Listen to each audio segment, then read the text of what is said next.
Baik Tribuners, hari ini rencananya Kementerian Agama Republik Indonesia akan menggelar sidang isbat untuk menentukan awal Ramadan 1446 Hijriah. Nah, sembari menunggu sidang isbat dari Kementerian Agama, saat ini saya sudah bersama dengan Ustadz A.R. Sugeng Riyadi, yakni Kepala Astronomi Pondok As-Salam Solo. Selamat siang Ustadz Sugeng. Selamat siang, Mas Alvin. Baik, Ustadz, hari ini kan Kementerian Agama ini akan melakukan sidang isbat sore hari ini. Ini kan walaupun Kementerian Agama baru akan melakukan sidang isbat, tapi Muhammadiyah ini sebelumnya sudah menyatakan bahwa Muhammadiyah ini akan menentukan 1 Ramadan jatuh pada 1 Maret besok. Ini kalau boleh tahu perbedaan metode yang digunakan oleh Muhammadiyah dan pemerintah ini seperti apa Ustadz, dan juga penjelasannya seperti apa? Baik, terima kasih Mas Alvin, Tribuners yang terhormat. Jadi memang kriteria ini yang menentukan. Hilalnya itu satu, tetapi kemudian kriteria atau cara orang memahami hilal itu apa, ini yang berbeda. Ya, katakanlah orang yang ngikut kriterianya Muhammadiyah, yang masih dipakai untuk penentuan awal Ramadan dan Sawadul Hijjah tahun ini, itu menggunakan wujudul hilal, namanya wujudul hilal. Tetapi itu caranya adalah dengan cara menghitung atau menghisap posisi matahari dan bulan pada saat mau awal Ramadan dan akhir Ramadan, begitu ya. Nah, menghitungnya itu menggunakan rumus, gitu ya. Dan hasil perhitungan itu akhirnya Muhammadiyah sudah mengetahui bahwa secara wujudul hilal awal Ramadan ini akan tiba nanti malam itu sudah masuk Ramadan.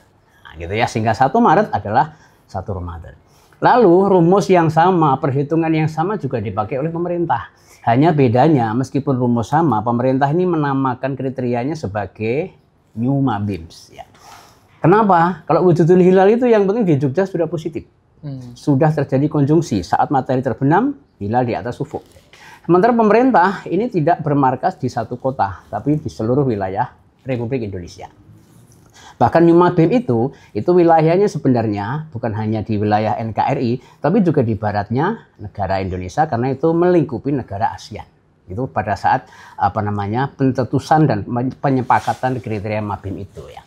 Nah, kriteria Mabim itu apa? Bukan 0, tapi minimal ketinggian hilal secara toposentrik gitu ya. Hilal mar'inya itu 3 derajat. Plus elongasi jarak hilal atau jarak bulan ke matahari itu secara geosentrik begitu ya, atau secara hakiki itu 6 derajat 24 menit atau kalau dalam desimal 6,4 derajat gitu ya. Sehingga Muhammadiyah pemerintah saat ini cukup menghitung. Hasil hitungannya itu Muhammadiyah sudah terpenuhi karena hanya butuh positif di Jogja. Kenapa? Karena Ramadan untuk tahun ini itu hilal sudah di atas 0 karena mendekati 5 derajat ya. Tingginya. Kemudian elongasinya ya sekitar 6 gitu ya. Nah, karena pemerintah ini syarat pertama 3 derajat terpenuhi, ya toh hilalnya kan sudah di atas 3. Tapi syarat kedua elongasi belum terpenuhi. Untuk sebagian besar wilayah NKRI. Tapi ternyata setelah kita telusur sampai ke Aceh, itu ada yang terpenuhi. Dan di Sabang itu, Kepulauan Sabang sana itu sudah di atas 6,4. Gitu ya. Sehingga terpenuhi dan itu masih wilayah NKRI. Jadi kalau konsisten dengan kriteria, maka sebenarnya pemerintah ini juga akan masuk bahwa 1 Ramadan, 1 Maret. Hanya kemudian yang akan menentukan adalah forum sidang isbat. Sidang isbat nanti Pak Menteri akan mengetok palu, dan sebelum mengetok palu tentunya para peserta sidang isbat sudah berdiskusi untuk beradu argumen gitu ya. Mana yang kemudian paling memungkinkan untuk diambil keputusan, itulah yang akan diambil. Tetapi secara kriteria pemerintah itu sudah terpenuhi. Jadi sidang isbat itu sebenarnya hanya ngetok palu ketika kriteria terpenuhi, begitu ya sudah. Hanya kenapa harus menunggu sidang isbat itu sebagai bagian sebuah aturan kenegaraan gitu saja.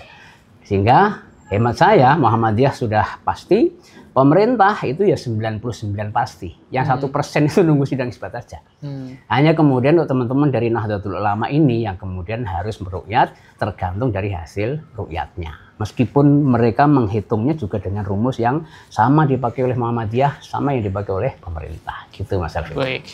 Jika Muhammadiyah tadi sudah melakukan dengan metode wujudul hilal ya Pak ya, ini ada juga dari NU kan biasanya menggunakan ruqyatul hilal. Nah, kalau ruqyatul hilal ini apa Pak perbedaannya dengan wujudul hilal? Jadi kalau wujud itu sejatinya cukup menghitung. Dia tidak memerlukan bukti perlu bukti di lapangan, hasil observasi nggak perlu. Karena memang secara rumus hisab itu kan hasil dari observasi yang sudah dilakukan selama bertahun-tahun oleh para ahli, dan itu secara ilmiah gitu ya. Sementara yang ru'yat ini dia melihat langsung ke lapangan. Hanya yang dipakai oleh orang-orang peru'yat sekarang itu, khususnya di Nahdlatul Ulama, ru'yatnya juga dipandu oleh hisab. Dan itu kriteria NU itu sejatinya bukan ru'yat ansih, tidak. Tapi ru'yat yang wajib bagi pengamal ru'yat di NU itu ketika tinggi hilal secara mar'i itu 3, gitu ya, mereka baru ru'yat. Dengan elongasi apa tadi? Geosentriknya itu 6,4. Nah, ketika hilal di bawah 3 dan 6,4 itu, NU itu sejatinya nggak perlu ru'yat. Walaupun ru'yat dan semua orang NU melihat, itu ditolak. Nah, itu ya. Selanjutnya nanti ketika elongasinya sudah di atas 9,9, sama, NU tidak perlu ru'yat. Walaupun nggak ada yang ru'yat, dianggap masuk karena sudah elongasinya di atas 9,9. Nah, itu kriteria IRNU itu 3 derajat 6,4, lalu yang qot'iyatu ru'yah kornu itu di atas 9,9. Jadi seperti itu ru'yat NU, nggak seperti yang kita bayangkan hanya ru'yat tok. Tapi ru'yatnya harus di antara 6,4 sama 9,9, dan itu tidak lain adalah hisab. Jadi NU itu ru'yat dipandu hisab, gitu kan ya. Pemerintah juga ru'yat dipandu hisab. Nah, Muhammadiyah pun sejatinya juga dia adalah hisab yang itu hasil dari ru'yat. Tetap kedua-duanya ini nggak bisa dilepas, hisab dan ru'yat. Sehingga ketika ada metode, oh kamu hisab, aku ru'yat maka beda, itu sebenarnya salah konsep itu. Karena dua-duanya pasti dipakai, gitu ya. Berarti memang saling berkaitan Ya, begitu betul, ya Ustaz, betul sekali. Kemudian ini kalau Ruqyatul Hilal kan ini terkait kondisi cuaca di Indonesia baru-baru ini kan juga sering hujan begitu. Kemudian kalau jika hari ini pada pemantauan Ruqyat ini terjadi mendung begitu Ustadz, dan kemudian hilal tertutup, seperti itu seperti apa Ustadz? Ya, jadi memang hilal itu untuk diobservasi tergantung oleh cuaca, ketinggian tempat, ketinggian hilal itu sendiri, ditambah alat dan pengamal atau operator alat itu. Ketika operatornya alat dia baru pertama megang teleskop, ya dijamin itu akan gagal. Secanggih apapun teleskop dan sepintar apapun peru'yat, ketika cuacanya mendung juga pasti gagal. Gitu kan, sangat tergantung oleh cuaca dan banyak faktor. Sehingga Rasulullah sendiri sudah memberikan solusi ya, karena Rasulullah tahu bahwa namanya ru'yat tidak selamanya akan bisa berhasil.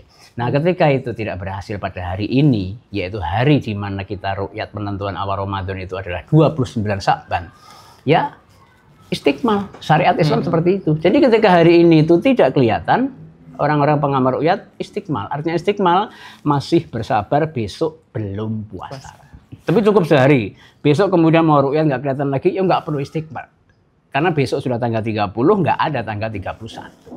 Pasti sudah masuk tanggal 1. Dan ru'yatnya cukup hari ini. Nah, besok mau ru'yat lagi, itu bukan ru'yat penentuan awal bulan Ramadan, tapi ru'yat pendidikan atau ru'yat untuk pengalaman aja begitu. Baik, Ustadz Sugeng tadi menjelaskan bahwa ini kalaupun orang yang baru pertama menggunakan teleskop akan melakukan ru'yat ini juga kemungkinan gagal. Kemudian juga ada faktor cuaca. Berarti untuk Ruqyatul Hilal ini tidak bisa dilakukan oleh masyarakat awam yang semata-mata ingin melihat hilal begitu ya Ustadz ya? Betul, karena ru'yat hilal ini hakikatnya kita sedang melihat benda yang namanya bulan, tetapi tidak bulan itu berupa seperti bulan purnama utuh, tidak, tapi dia berupa garis seperti garis yang membujur sangat tipis, dan itu sangat perlu pengalaman. Artinya orang yang sudah berpengalaman melihat hilal, dia akan sangat bisa membedakan antara itu objek yang bernama hilal maupun objek yang bernama planet. Dan otomatis kenapa zaman Rasulullah itu Rasul begitu mudah menerima laporan, karena para sahabat ini hidupnya sehari-hari sudah beratapkan langit. Cuaca saat itu juga sangat cerah dan polusi cahaya nggak seperti sekarang ini. Nah, kalau sekarang ini karena kondisi seperti ini, maka peru'yat ini perlu pengalaman, perlu jam terbang. Tanpa atau belum memiliki pengalaman, belum memiliki jam terbang, dia itu sangat riskan untuk diterima hasil laporannya gitu. Baik, Ustadz Sugeng, ini kan selain Muhammadiyah sudah mengeluarkan pernyataan begitu ya bahwa 1 Ramadan jatuh di 1 Maret 2025. Ini BRIN juga sudah menyatakan bahwa memprediksi bahwa 1 Ramadan kemungkinan akan jatuh pada 2 Maret. Jadi kemungkinan di Indonesia ini awal puasanya akan berbeda begitu. Ini seperti apa Ustadz Sugeng?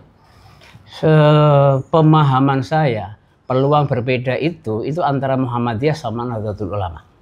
Kenapa? Karena Muhammadiyah sudah memastikan diri dengan wujudul hilalnya gitu ya. Atau misalnya dengan KHGT pun juga lebih memastikan bahwa 1 Maret ini posisi hilal sudah sangat tinggi gitu. Sementara Nahdlatul Ulama seperti yang tadi saya sampaikan, ketika hilal di antara 3 dan 6,4 sampai 9,9 dan sekarang itu seperti itu posisinya gitu ya. Khususnya di daerah Sabang. Jadi yang wajib ru'yat bagi pengamal ru'yat NU itu ya di daerah Sabang itu. Tidak wajib bagi orang yang di Jawa karena Jawa nggak terpenuhi. Jadi orang ru'yat di Jawa, orang NU di Jawa, Kalimantan, apalagi di Indonesia Timur itu nggak ada kewajiban ru'yat. Ru'yat lah pasti ditolak. Gitu. Yang diterima hasil ru'yatnya oleh NU adalah yang berada di daerah yang memenuhi 6,4 elongasi geosentriknya itu. Sementara tempat itu hanya sekitar Sabang gitu ya. Misalnya radiusnya paling antara 100 kilo atau berapa, nggak jauh. Nah di tempat yang seperti itu, yang sesempit itu, peru'yat di sana juga belum sehandal yang berada di Jawa dan belum sebanyak yang di Jawa, maka ada kemungkinan kegagalannya itu besar. Nah karena dari pertimbangan inilah kemungkinan NU akan istiqmal. Nah karena NU istiqmal berarti akan berbeda dengan Muhammadiyah. Jadi saya pikir itu yang dimaksud bahwa akan ada perbedaan itu antara NU sama Muhammadiyah. Tidak antara Muhammadiyah sama pemerintah. Karena pemerintah kriteria terpenuhi. Ketika nanti pemerintah itu tidak masuk, ini pemerintah berarti sudah inkonsisten. Nah, dulu tahun 2003 awal diterapkan kan belum terpenuhi ya. Kenapa pemerintah masuk Idul Fitri? Pertimbangan saat itu karena bangsa Indonesia setelah diterpa COVID yang lama dan begitu menyakitkan itu, umat pengen ketenangan, Idul Fitri lah kemudian istihadnya disamakan gitu ya. Sehingga tahun ini itu perbedaan peluangnya adalah antara hisab dan ru'yat, bukan antara hisab dan imkanur ru'yat. Artinya hisab Muhammadiyah, ru'yat NU, imkanur ru'yatnya pemerintah. Gitu. Baik. Menyambung pernyataan penjelasan dari Ustadz Sugeng ini. Kalau pemerintah kan sebelumnya ini menggunakan kriteria minimum ketinggian hilal ini adalah di angka 2 derajat. Kemudian sekarang pemerintah menggunakan kriteria di angka 3 derajat begitu ya Ustadz ya. Ini berdasarkan kesepakatan Mabims begitu Ustadz. Nah ini yang mendasari perubahan dari 2 derajat kemudian menjadi syaratnya di 3 derajat ini apa Ustadz? Baik, jadi itu tahun 2002 ya pertemuan negara-negara Mabim di Jakarta itu disepakati. Kenapa kok harus naik gitu ya? Naiknya itu tidak serta-merta dari 2 ke 3. Tapi yang lebih menjadi dominan adalah dari apa namanya itu 3 derajat elongasi ke 6,4. Gitu. Jadi kalau dari 2 ke 3 dianggap hanya 1, itu kecil. Dan itu secara empiris belum pernah ada hasil observasi hilal di dunia yang ketinggian hilalnya 3 derajat dengan alat secanggih apapun. Gitu ya. Walaupun ke depan wallahu alam pasti mungkin juga dengan upaya dan teknologi akan bisa. Tapi dengan elongasi yang dari 3 menuju 6,4 ini. Nah, 6,4 ini secara empiris pernah ada hasil observasi meskipun datanya masih sangat minim gitu. Sehingga New Mabim yang sekarang dipakai itu adalah kriteria yang sudah ada rujukan secara empiris. Sementara yang dulu 2,3 dan waktu umur bulan 8 itu sama sekali kriteria yang hanya mungkin kesepakatan tidak didukung oleh data empiris hasil observasi hilal di seluruh dunia seperti itu. Baik. Sambil menunggu sidang isbat dari pemerintah sore ini, Ustadz ini kan tadi juga Ustadz menjelaskan bahwa kemungkinan ini dari keputusan pemerintah dan juga Muhammadiyah akan sama begitu ya. Namun berbeda dengan NU yang akan menggunakan Rohyatul. Jadi mungkin berdasarkan prediksi Ustadz Sugeng ini apakah mungkin di tahun ini akan ada perbedaan awal Ramadan dan juga mungkin nanti di Idul Fitri juga Ustadz? Baik, dari kebiasaan ya. Jadi NU itu sejatinya ketika ru'yat dan ada yang lapor lalu disumpah, itu secara syariat kan sudah terpenuhi. Meskipun dia yang melapor ini tidak ada bukti empiris secara foto atau mungkin secara video hilal itu ada. Jadi dengan ketinggian yang sekarang sudah di atas 5 begitu ya, itu saya kok optimis NU itu pasti ada yang bisa melapor. Nah, meskipun laporannya itu secara syar'i saja sah, ya nggak masalah. Toh karena penentuan Ramadan ini lebih ditekankan urusan syariatnya. Urusan-urusan sains itu bisa dinomorduakan. Kenapa? Ya karena itu akan lebih mengutamakan untuk kebersamaan. Dan kebersamaan itu dalam rangka menggapai ukhuwah. Ukhuwah itu wajib. Sementara kita hanya mungkin melaksanakan sholat tarawih itu ke sunnah saja. Nah ukhuwah wajib ini mesti kita jaga.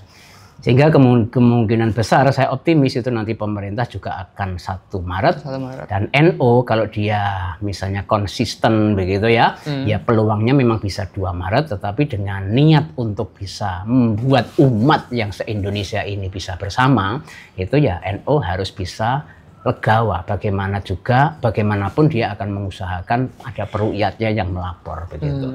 Kaitannya dengan kelanjutan akhir Ramadan, insya Allah nggak ada masalah, karena akhir Ramadan secara perhitungan modern, hilal itu negatif.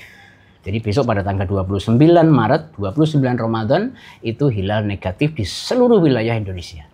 Nah, karena negatif, maka Muhammadiyah, pemerintah, Nahdlatul Ulama pasti istiqmal gitu. Dan insya Allah karena Saudi sekitar 2 derajat, semoga Saudi juga istiqmal, sehingga se-Indonesia plus se-Saudi kita nggak ada perbedaan, itu rasanya nyaman dan membahagiakan. Iya, Mas Alvin. Semoga ya. Berarti memang dari pernyataan BRIN yang sudah kemarin dikeluarkan ini kemungkinan ada kesamaan begitu ya dengan NU ya Ustadz ya. Kemudian kita masih menunggu seperti apa nanti sidang isbat dari pemerintah. Nah, Ustadz ini juga menyikapi kan hampir setiap tahun ini, setiap awal Ramadan ini selalu ditunggu-tunggu terkait sidang isbat, kemudian keterangan dari Muhammadiyah, keterangan dari NU, karena memang banyak sekali perbedaan begitu Ustadz. Nah, ini biasanya untuk menyikapinya Ustadz seperti apa sih? Kita sebagai orang yang di lapangan, sebagai umat begitu ya, kita kan nggak tahu menahu apa yang sebenarnya didiskusikan para atasan, para sesepuh, para pimpinan di ormas maupun di pemerintah. Kita, kalau saya ditanya gimana kalau ada perbedaan Ustadz, ikuti yang mayoritas tempat kita. Jadi lingkungan masjid kita itu mayoritas ngikuti A, ikuti A saja. Karena sejatinya yang diputuskan A maupun B itu sudah memiliki dasar hukum masing-masing. Mudahnya kalau di Indonesia yang sudah mungkin masyhur itu antara hisab sama ruqyat. Pengamal ruqyat itu bisa saja dia mengamalkan hisab pada saat itu karena di seluruh daerah, di daerahnya seluruhnya orang menggunakan hisab. Pengamal hisab nggak perlu dia sepaneng dengan hisabnya, nggak perlu saklek ketika di daerahnya semuanya sedang mengamalkan ruqyat. Karena apa? Ukhuwah itu lebih menyenangkan, menenteramkan, dan lebih membuat kita barokah dalam kehidupan ini. Sementara kalau kita beda itu, ya pasti ada sesuatu yang ganjal dan tidak enak. Ya. Toh sama-sama kita berijtihad. Kalau benar dapat pahala 2, kalau salah dapat pahala 1. Nggak boleh kita saling menyalahkan. Karena ijtihad hak kita orang Islam dan Allah ngasih jaminan, meskipun salah, selama ijtihadmu sesuai dengan kaidah-kaidah agama, mendapat pahala 1. Gitu Mas. Baik, selanjutnya saya mengutip dari pernyataan Ustadz Sugeng bahwa tadi menyinggung bahwa walaupun di awal ini ada kemungkinan berbeda di awal Ramadan begitu ya Ustadz ya, tapi nanti di Idul Fitri akan sama dipastikan. Ya. Ini sudah bisa dipastikan akan satu Idul Fitri di 1 Syawalnya akan bersamaan? Ustadz? Insya Allah, karena Muhammadiyah sudah memastikan 31 Maret. Ya kan? Ya. Kenapa? Karena secara wujudul hilal semuanya negatif. Pemerintah pasti karena kriterianya di atas 3, jangankan kan negatif. 2 derajat saja pemerintah belum terpenuhi, alias istiqmal. Apalagi NU itu di bawah 6,4 elongasi geosentriknya. Ya. Negatif kan ya, tinggi hilalnya juga di bawah 3, otomatis nggak mungkin terlihat dan itu istiqmal. Karena ketiga-tiganya istiqmal, jumlah hari dalam bulan Ramadan itu kalau mulai tanggal 1 gitu ya, nanti akan 30 hari. Kalau yang mulainya tanggal 2, besok Ahad begitu, nanti dia juga dapat 29 hari. Sama-sama akan mengakhiri Ramadan di tanggal 30 Maret. Ya. Sehingga nanti 1 Syawal akan serempak di tanggal 31 Maret 2025. Bismillah ya Mas Alfa. Baik Ustadz, ini kan hari ini pemerintah melalui Kementerian Agama akan melakukan sidang isbat. Dan pada nanti penentuan Idul Fitri pasti juga pemerintah akan melakukan sidang isbat. Betul, ya. Ini Muhammadiyah sebelumnya juga mengusulkan Ustadz bahwa untuk meniadakan sidang isbat oleh Kementerian Agama. Ini menyikapinya seperti apa Ustadz? Kalau saya pribadi setuju, artinya sidang isbat untuk seluruh kalender Hijriyah di Indonesia. Jadi Kemenak itu kan sudah pelan-pelan itu menyetak dan merumuskan kalender takwim standar Indonesia itu ya. Hanya takwim standar Indonesia ini masih berlakunya di Kementerian Agama, itu pun juga hanya beberapa mungkin sub-sub gitu ya.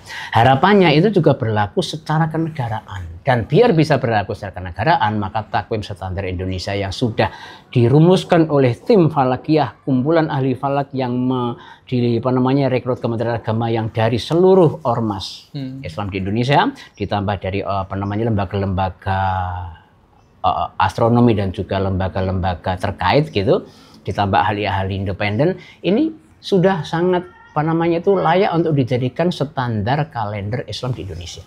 Nah, itu perlu dipakai secara nasional.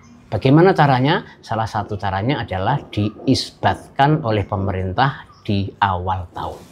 Sidang isbat itu menentukan 1 Muharram, 1 Safar sampai 1 Dzulhijjah pada hari itu. Setelah itu 11 bulan berikutnya nggak perlu isbat. Begitu. Kenapa? Ya kriterianya kan sudah jelas. New Mabim itu angkanya begitu. Ya cukup sekali diisbatkan. Jadi kalau misalnya meniadakan isbat itu mungkin kurang tepat atau kurang bijak, karena memang kita ini sedang mengayomi antara pengamal hisab sama pengamal ru'yat begitu. Perlu isbat. Hanya isbatnya ya jangan menunggu. Coba bisa itu mau Ramadan, teman-teman yang Indonesia Timur itu sudah saatnya tidur, belum ada pengumuman ya. Sementara Aceh mungkin nggak apa-apa. Nah, seperti itu bisa diantisipasi dengan cara isbat sekali di awal tahun kalender Hijriah yang di Indonesia namanya takwim standar Indonesia gitu. Malah di setiap tahunnya di 1 Muharram begitu Ustaz, belum ada sidang isbat ya? Belum ada. Ya karena sidang isbat kan hanya untuk Ramadan, Syawal, Dzulhijjah saja gitu ya. Toh kita berisbat itu nggak ada salahnya. Hakikatnya kita sedang mengisbatkan Ramadan, Syawal, Dzulhijjah tapi di awal tahun. Begitu. Nah, karena itu nggak ada salahnya berisbat seperti itu. Dan itu akan menjadi tonggak sejarah yang luar biasa bagi penyamaan kalender di Indonesia. Ya semoga bisa terwujud. Terkait pimpinan dari Kementerian Agama ini kan juga cukup berpengaruh Ustadz. Betul. Ini ada kemungkinan nggak ke depannya Ustadz? Jadi Prof Nasaruddin ya semoga bisa mengayomi dari semua ormas, semua paham-paham keagamaan di masyarakat, dan itu semoga saja bisa menjadi pemersatu kita di Indonesia ini. Harapannya seperti itu ya. Baik, terakhir Ustadz, ini terkait awal Ramadan, besok kita masuk ke bulan suci Ramadan ya Ustadz ya. Ada pesan untuk umat muslim di seluruh Indonesia mungkin Ustadz? Baik, Tribuners dan kaum muslimin muslimat se-Indonesia, seluruh dunia juga, insya Allah detik-detik kita akan segera dihantarkan Allah menuju ke bulan suci Ramadan tahun 1446 Hijriah. Kita sebagai manusia ini sedang diperintahkan Allah untuk melalui tahapan-tahapan hidup dari alam arwah sampai nanti masuk ke alam akhirat dan ujungnya surga atau neraka. Dan di alam akhirat yang waktunya sangat lama itu, abadan itu, ditentukan oleh kehidupan kita di dunia yang usia manusia itu setahu saya paling tua itu sekitar 100-125 tahun, cukup 30 nggak ada. Tapi secara sunnah Rasulullah hanya 63 tahun. Waktu yang hanya 63 atau 100 tahun itu menentukan masa depan kita yang abadi di akhirat. Nah, momen Ramadan yang hanya 1 bulan itu, mari kita manfaatkan untuk menggapai kebaikan dan pahala yang besar dari Allah, meningkatkan kualitas takwa kita sebagaimana Allah janjikan, la'allakum tattaqun. Baik, terima kasih Ustaz Sugeng. Sambil kita menunggu sidang isbat, nanti juga rencananya dari Pondok Aslam akan melakukan pantauan hilal juga. Insya Allah, ya, dan terbuka untuk umum, silakan mau hadir. Meskipun ya secara hisab itu sangat sulit. Baik, kita tunggu seperti apa nanti keputusan dari pemerintah melalui sidang isbat dan juga nanti pernyataan dari NU terkait rilis begitu ya, pernyataan setelah melakukan Ruhyatul Hilal begitu. Dan Tribuners, saya Alvin Wahyu pamit undur diri bersama dengan Ustaz Sugeng dari Pondok Aslam Solo. Download Tribun X sekarang, menghadirkan lokal menjadi Indonesia.